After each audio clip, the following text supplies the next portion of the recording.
You're Just leading like the in charge. any. Yep. Congratulations. Thank you. I'm very happy. I feel like we need to help you get your energy out. Do you want to give a big yell or anything? Maybe a move or something? I don't know, like, I can yell. I Okay, can scream, let's, but, do you like, want to yell? Well, I'll do it with you so you don't feel so alone. But, like, wouldn't it, like, kill the mic? That's or... okay. We'll hold them like this. All right. Okay, ready? 1, 2, 3.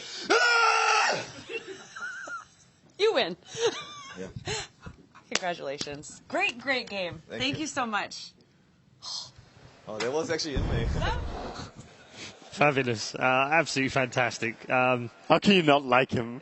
He is so likeable, and that's the great thing about him. But I do want to talk about the fact that he effectively has put in place a legacy for Korean Dota, and there is now an opportunity for them to now see some of the players come through, just as we saw in China, just as we've seen in Europe and North America and South America. And I don't know, we might sit back in 5 years and just look back at what his contribution was, not the 1 and 9, by the way, but his contribution to Korean Dota might just be enormous. I have the biggest respect for that type of mindset. You know, the guy actually tells you he didn't get the chance to look at his score throughout the whole game. But it says a lot about the mindset he has. He just plays for the team, and he's trying to win the game. And at the end, he was like, all right, maybe, now he got lucky, he got the chance to look at his score. Maybe he doesn't even care about it. And then he's like, I was 1-9, but sometimes it's what you need.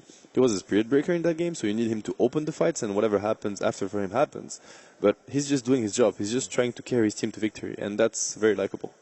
Let's take a look at the brackets from yesterday, starting with the upper bracket, where, of course, LGD and Team Empire went at it in the opening game of the day. They win 2-1 from LGD, of course. CDEC then coming through a little bit more surprisingly, perhaps, with a 2-0 victory over Cloud9. I think, we all thought that maybe CDEC had a small chance, and it would depend on maybe how Cloud9 play. But in the end, they absolutely dominated. So LGD will now play CDEC in the upper bracket of round 2. We can also take a look at the lower bracket, where MVP Phoenix, of course, came through. And it shouldn't be underestimated by the fact that they actually knocked out the defending champions. I think we didn't really talk about that very much yesterday, but they actually knocked out the defending champions. So a huge scalp for them as they move on to play Team Empire, of course, who dropped down from the upper bracket. Cloud9 also dropping down. They'll take on Vici Gaming, who came through that game with Navi. Very emotional scenes in amongst that one as well. Still got a couple more games to go down in that lower bracket before we close everything up, and we'll see them at the end of the day. We'll have Virtus Pro winning against Fnatic, of course, now going through, so they're going to wait and see who they play, and IG coming through MVP Hot 6. Out of all of those, what was the most surprising, Malini? I think there was a huge market difference in the upper bracket and the lower bracket games. I think like game 1 LGD Empire had that huge overextension, and like game 1 of Cloud9 they also had that Nature's Prophet strat. So we saw a lot of weird things coming out of the upper bracket, and lower bracket was very standard picks, very conservative plays, burning with a Phantom Lancer. We saw Anti-Mage played by Havost, and people were drafting like a lot more late game. So I think the upper brackets tend to be a lot more interesting because they know they have that lifeline. Okay, let's get into day 2, because the expectations today are huge. There's some massive games, and we've all been chomping at the bit since we saw the draw. And I know in particular, I've got a real soft spot for Evil Genesis and Complexity, and we'll talk about that in a bit more detail later. But that is one of the games. We've also got Secret for the first time at the main event as well, so everyone's very excited about seeing how they can come in. But I don't think we need to discount eHome either. I know that it's a very historic name. They did very well at the very first TI. But with ROTK and CTY in a team, they've got just as good a chance as anyone in this tournament, haven't they? CTY is a very, very impressive player. Like, RTK is also a good leader for them. Like, he has a very good attitude in-game. I think he brings a lot of energy. So, interested to see what eHome can bring. Indeed. EG Complexity, obviously, we've seen a lot of Canadian flags. Quite a lot of American flags today as well, walking around with EG signs on as well. So that's kind of like a home turf kind of fight off, really. I'm really looking forward to how this one works out. Is there anything else that stands out for you, Ben? Lower bracket or upper bracket? I'm really excited to see two North American teams. I think we talked a lot about the Korean scene with 2 MVP, and last year there were none in the main event. But I think at the same time the North American scene definitely deserves some love. It's home turf. There's a lot of fans here. I'm excited to see so many people here early in the morning with flags and everyone cheering USA. Yeah, I think we might get a few cheers, that's for sure. It's interesting because it seems like the North American scene is getting stronger, because I remember previous TIs, there was EG, and I don't think any teams placed that high. Now, this time around, we have 2 teams that place really high in the group phases. So, and unfortunately they clash. They're going to fight each other already, but it's not. No one's going to get disqualified from that game. So. Yeah, Winter in the lower bracket, Team Empire versus MVP Phoenix. We've seen March, and we all like him. We all think he's a great guy, but realistically, do they stand a chance against Empire, who did, after all, look very good against LGD for about 1.5 of the games, even though they lost 2-1? I mean, they could have easily taken the series 2-0, honestly, if they had a better execution in certain fights.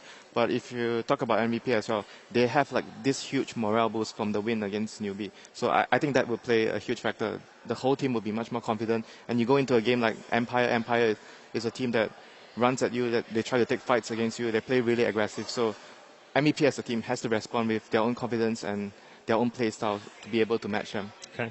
Seb, yesterday, Cloud9 didn't have the best of days, has to be said, although I think we shouldn't take anything away from CDEC playing really well in that game. They play Vici Gaming, who actually started to look like the old VG a little bit yesterday, or albeit in a best of one, so very hard to tell. How do you see that matchup? It's going to be really tough to predict because I don't think VG was so convincing yesterday. I think they did well, but it wasn't enough. Like it wasn't close to being enough to actually beat Cloud9 if they play their A game. But on the other hand, Cloud9 did really underperform, and we kind of predicted that it could happen. It's Cloud9, it's hit or miss. So it's going to come down to the mindset of the players. I think we can expect Vici to be a bit more stable and to deliver a bit, at least, like very stable performance, whereas Cloud9, it's definitely up to them and up to the approach they have.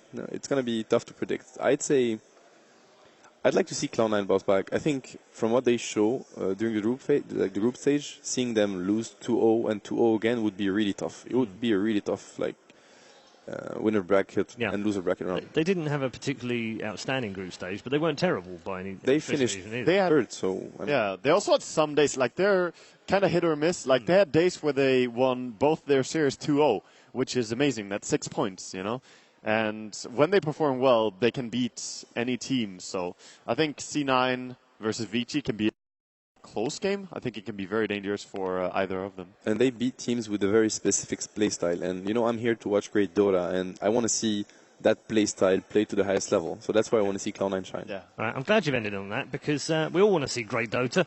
And I know one particular person who's here at the Key Arena also wants to play some good Dota at TI6 because she and I are going to put together a team and dominate next year. Good morning, Casey. How you doing?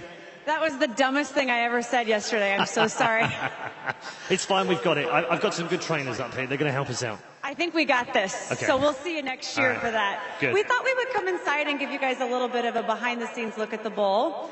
So I first want to show you the stage, which you've seen on the stream, but look how giant it is in person. Yeah! Yes! And then if I can have Myron show the giant screen, this is where I look like a giant. Whoa! Totally awesome.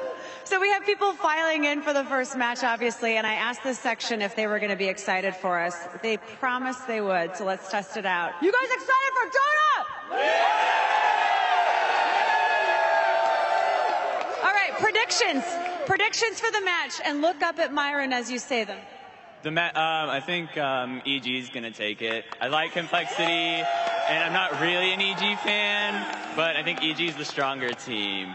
What about Complexity? Any Complexity fans? There's no booing in Dota! Yes, there is. I know. That was another dumb thing. All right, who's excited to get these matches started? Do we have any big Jeremy Lin fans here? Yes, we do. We had a chance to talk to Jeremy Lin yesterday. Obviously, big NBA superstar, future Dota professional, as you heard it right here first. I want to show you what happened when we went out by the secret shop to kind of walk around and mingle with some Dota fans. What is in your pocket and where did it come from? This is a Necrolite plushie, and I just stole it from some random dude on the street. No, he gave it to me, and he was like, hey, do you want one? I was like, sure. So he gave it to me, stuck him in my pocket. He falls out every once in a while, but it's all good. Is that your new good luck charm? It's my new good luck charm. It's going to give me street cred while I walk around these streets trying to figure out what we're going to do with this video. I have not been to the secret shop. Okay. Yeah, but I hear it's nearby. Yes. No, we're walking you far, far away from it. Okay. Oh, right here, right here. It's right here. All right. I ordered some items, so I got to go pick them up. Or I think my friend went to go pick them up for me. But one of my favorite heroes is Timbersaw. That's pretty sweet. What's wrong with Timbersaw? Well, he's a little crazy. And the reason he's my favorite is that when I first watched him, we watched the game on mute because we were covering it, and he looked terrifying. And then somebody allowed me to listen to what his voice sounded like, and I was like, oh. So that's what you're looking for, your ideal boyfriend or husband voice is a Timbersaw voice, pretty much. That's right. Is that how he sounds? That's pretty good. I didn't hear it, though. You might have to do it one more time. He says something about trees. There he is. You got my stuff from the secret shop. Oh, yeah. Can you show us what you got? Yeah. Yeah, there we go. See it. This is a shirt that I really wanted. How long have you had your eye on this shirt? Well, just since this morning. So not too long. Not too long. I feel like since I saw it 2 hours ago. I saw it this morning. Thank you very much. But this is the one I really wanted. Mainly because there's a Pudge, which is always awesome. Axe is a hero that I love playing, as well as Leviathan. I just think it's pretty sick.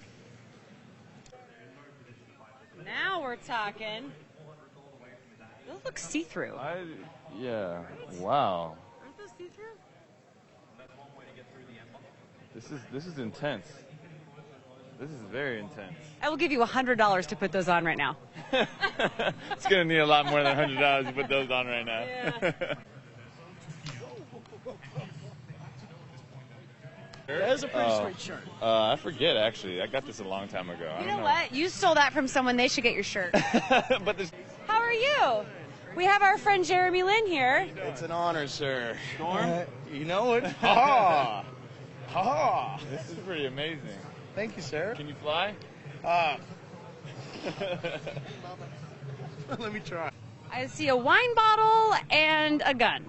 What is it really? We have a T-shirt cannon, something that has been in the works for years, and we finally got around to asking permission to get it. They said yes. Can you have a crack at it when you're done? Why don't you get the first shot? You want it? No. Okay, so how about this? I'll get it ready. And Okay. all you got to do is put one hand here, And just and then fire. pull the trigger, shoot it straight up. Okay, cool. Sounds good. Let me get All right, you get it ready. That looks way too... I feel like a malfunction will be very hazardous. Yeah. The minute he hands it to us. Yeah. You guys want a T-shirt? That. All you. You've earned it.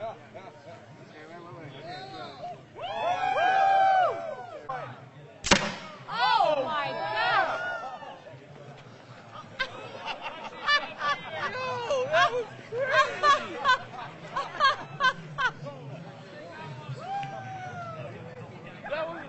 What'd you get? What'd you get? So I think it's a lion.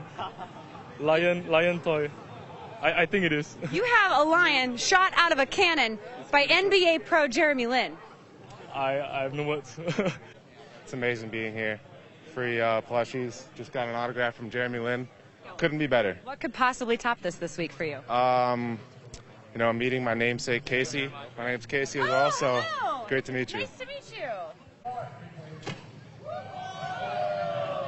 Here, take one where I'm stealing his plushie. Okay.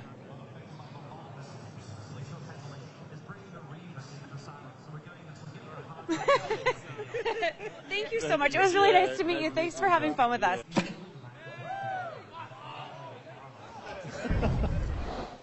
Oh my goodness. The swag gun. That is way too much.